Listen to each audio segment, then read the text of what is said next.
On the 19th of May 2016, the National Energy Board of Canada issued a report recommending the Governor in Council to approve Texas giant Kinder Morgan's $6.8 billion Edmonton to Burnaby pipeline expansion. Pressure is mounting from an overwhelming amount of public rejection, First Nation bands and municipal leaders. Regardless, Trans Mountain remains confident that it will satisfy their tar sands clientele by nearly tripling their daily flow to 890,000 barrels. Though what makes this project different is what the pipeline will be transporting. Dilbert is a diluted bitumen laced with benzene and arsenic, as well as hydrogen sulfate. It's highly corrosive because it's mixed with sand, which will make it sink in water and therefore very difficult to clean up. In Burnaby's quiet family neighbourhoods, you'll find schools, daycares, shops and the Simon Fraser University. Where across the road, Trans Mountain's tank farms will undergo an upgrade from 13 to 27 tanks, holding a total of 875,000 cubic metres. Currently, from the previous slide to bring you up to speed, that's the current tankage. And the yellow tanks indicate the new tankage. So there's a significant amount of density increase in that facility, almost pushing tanks out to every available space. Blue lines indicate the natural waterways through the city, which are numerous and valuable, and the risk and harm you can imagine.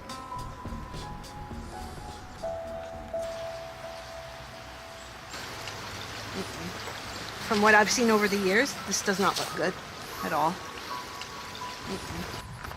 I've lived in this area for 43 years. I first heard about this bell because I was at a shop and I picked this bell up off the shelf and you hear that resonance, and people came from everywhere. They're going, "What's that sound?" And so when I thought of protesting Kinder Morgan, I thought, I'm taking my bell. And so I've taken it where I can, and people respond to it for different reasons. Some think it's a funeral or whatever, but if this goes through, that could be accurate. The risk analysis, in my viewpoint, that Kinder Morgan did for this proposal for the project was infantile at best. If it progresses to a large state fire, be inextinguishable due to a lack of access for firefighters, because the tanks are so tight and the heat wave will be so close. Also the exposures, the next tank will catch on fire or the wooded area beside. If you can't put it out, it has to burn out. Plant, but very, very often facilities aren't located in such proximity to such dense population. If you smell, see, or hear indications of a serious safety leak or emergency, then you must leave, which is highlighted, must leave the area immediately on foot. That's in capital and quotes, and only in an upwind direction. And if you are in a vehicle with the ignition on, turn it off. Someone who planned this or approved this had something very specific in mind for eliminating risk by isolation. If we go to the proposed plan, and you just simply draw the heat outfall potential in all directions, because wind in our area can come from multiple directions. Sulfide and the oil vapors, everything are injurious to it. They call it a hazardous area, but not on this side of the fence, but only if you trespassed, right? It doesn't travel in the air. And do not use your cell phone or your smartphone until you are a safe distance away, but they don't tell you what the safe distance is. And then you're to call 911, but only from a landline, as products transported in the pipeline can be highly flammable. I was so moved by particularly the elderly women. I remember that they were struggling and they had their arthritis, they had canes, everything, so determined. And I remember one grandmother, and she said that this was her something like 85th birthday or whatever, and they were supposed to be a family celebration, and she said, I can't. She said to them, "I can't go, I have to go up the mountain." Now these are people, they're they're not environmentalists or whatever. They just go, something is wrong here. The Indigenous people, particularly the women, would come over and they'd be on the hill and they'd say, come to the fire, come to the fire. And we'd go to the fire, and then they would do some drumming and do the prayers, and we were there by the fire, and then it would be that centering again, which I try to accomplish with my bell. I think our Mother Earth is sick and our Mother Earth is dying. And we're people, the red people are the people of the earth, that's our element. This is our mother, this is a living entity we're standing on. It's our Mother Earth, and she's not mean and stingy, she's kind and generous. And she's given up all that she can, all the oil that she can, and to keep on trying to pull more oil out of her is just simply rape. Just recently, we have signed a treaty alliance at the Union of BC Indian Chiefs. I don't know if you've seen all over Facebook, but Tsleil-Waututh Nation, yeah, this is huge. This is aligning all the fossil fuel projects that are across Turtle Island. That includes the Dakota Access Pipeline. That includes Enbridge. That includes Energy East. Includes all the Trans Mountain Pipeline projects that are here, namely Kinder Morgan. So Tsleil-Waututh was asked to go over and orchestrate this. Trans Mountain also wished to tear up Burnaby's northern suburbs so they can install 2 new pipes connecting the tank farm to what will be their new 2nd and 3rd Burrard Inlet terminal. We're standing here in the Tsleil-Waututh National Reserve. Extensive consideration has been taken in their assessment of the NEB's report, which completely fails to make it through the first lens of their own groundbreaking independent study. Recently, the federal court has rejected the First Nations appeal that Trans Mountain and the NEB have violated their rights during the review process.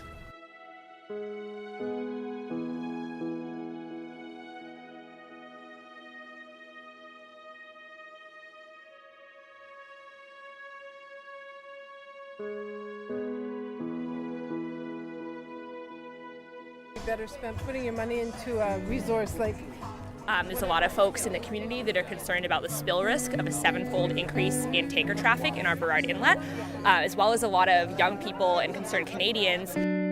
We face the huge danger of another oil spill. They've had many. Since opening in 1952, Trans Mountain have reported 78 major spills that we know about. Marine culture has been struggling to recuperate after the 2007 spill, where a contractor performing maintenance slashed Trans Mountain's pipeline, leading to 250,000 litres of crude to be spilled in the Burrard Inlet. In all the years, I've never seen maintenance like that, where you're bringing in big concrete forms and all that. I can't help but think it has something to do pre-preparation. In the Tsleil-Waututh report, Dr. Jeffrey Short, a consultant at JWC, explains that a reasonable spill could result in the death of 100 to 500,000 birds, which is enough to trigger a major disruption in the food web dynamics. Take a look at the Burrard Inlet. See how many tankers you think can go safely through that little body of water. Think of the whales that Kinder Morgan has already agreed will die because of these big ships going through our Salish Sea. We're worried about the impacts of this project on global climate change and on our country's commitment to make a meaningful transition away from fossil fuels. How we're possibly going to be able to do that if we're expanding a new tar sands infrastructure. Trans Mountain is only insured for $1.3 billion, and that's only if a spill occurs on land. So in fact, it's actually the BC taxpayer who will be forking out the bill for a major cleanup. Look at what happened in the Gulf of Mexico. That cost $45.6 billion, and that was only half cleaned up. Husky Oil didn't even really bother to clean up the oil spill in the North Saskatchewan last month, so now Saskatchewan's dealing with a destroyed water supply. Places like Chilliwack have been offered sums of money by Kinder Morgan that will be paid to them if the pipeline goes through. So that way they can say to opponents, like, we've got approvals from all these communities, but they're paying for it. It's not in my nature, but I've knocked on doors feeling a little vulnerable and all that to say, please sign this petition. This one, 339, is put together by a student. This one was put together by the president of the Canadian Association of Oil Well Drilling Contractors. All right? And he was able to get over 34,000 signatures. A multinational from Houston, Texas saying, like, stand back. This is what we're going to do. Our city is saying you have to follow our bylaws, and then go, no, we'll just talk to the National Energy Board and everything's fine. Knowing it was almost like it was predetermined that they knew everything would be fine. It would all be in their favor. I don't read the words review, put out for consultation or input. That means they just have to fly.